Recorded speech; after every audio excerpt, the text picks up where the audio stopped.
Archicad 29 est maintenant disponible depuis quelques semaines et tu te demandes sûrement à quoi t'attendre. Imagine maintenant que tu as la possibilité de personnaliser tes pointes de flèche selon tes goûts, importer nativement des OBJ pour enrichir tes modèles avec des assets externes. Et c'est pas tout.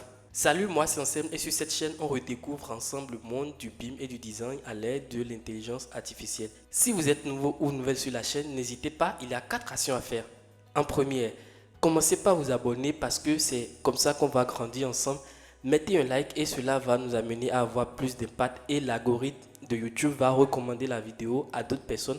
Ensuite, partagez autour de vous pour aider d'autres personnes à progresser dans le domaine et surtout, abonnez-vous à la chaîne WhatsApp ou à ma newsletter pour recevoir des contenus de qualité comme celui-ci que je partage ici avec vous régulièrement. Vous avez réalisé les actions, alors c'est parti pour la vidéo.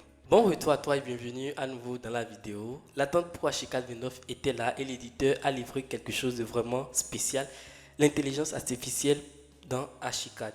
Certains pourraient penser qu'il s'agit d'un gadget, mais pour nous professionnels, c'est un accélérateur de flux de travail incroyable comparativement à la version précédente. Passons directement au premier point. L'intelligence artificielle dans les modèles de Archicad. Vous vous demandez qu'est-ce que c'est vraiment? Eh bien, je vous réponds qu'il s'agit d'un outil de recherche et de sélection avancé.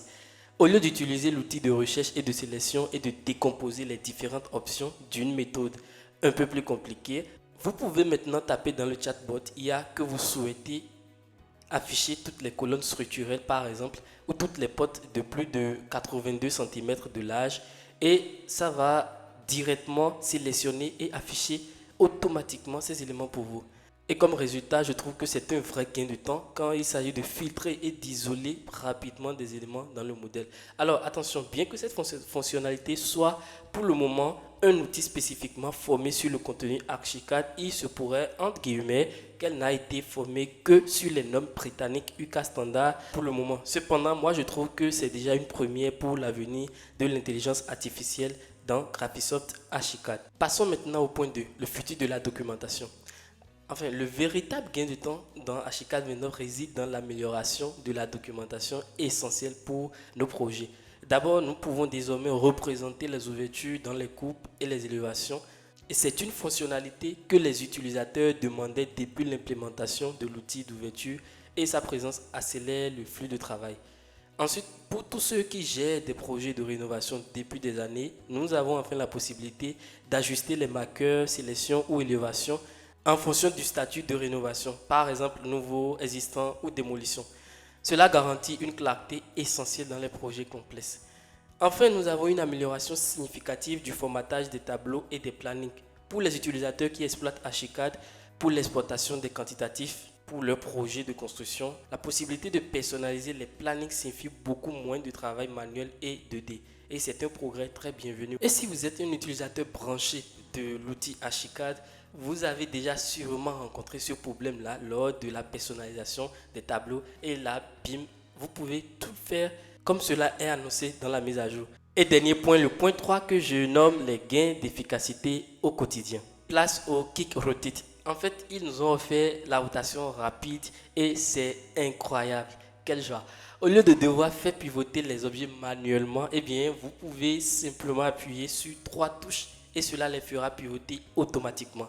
C'est un petit gain d'efficacité qui s'accumule. Ensuite, l'exportation 3D.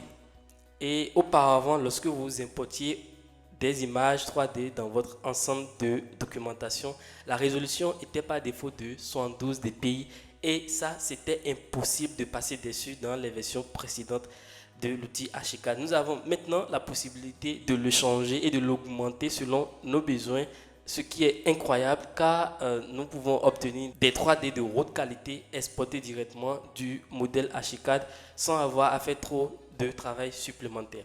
Donc en conclusion, qu'est-ce que je dois retenir? Moi, je trouve simplement que Archicad 29 est une mise à jour qui se concentre sur l'affinage de l'expérience BIM et la précision du flux de travail, les améliorations et la documentation, la puissance du nouvel outil de sélection par l'intelligence artificielle, l'IA, et les gains de temps quotidien rendent cette version plus rapide et plus fiable. Alors, c'était un plaisir de partager ces différents points avec vous, avec ceux qui sûrement demandaient à quoi s'attendre pour cette nouvelle version qui est déjà disponible et vous pouvez déjà la voir sur le site du Graphisoft et n'hésitez pas à me laisser toutes vos remarques et dans les prochains jours je pense à mettre en place une série de cours de formation gratuite pour explorer ces différentes mises à jour avec vous ici sur la chaîne. Donc allez-y, likez, commentez, partagez, faites tout ce que vous voulez et on se donne rendez-vous très bientôt pour une prochaine vidéo. Prenez soin de vous et à très bientôt.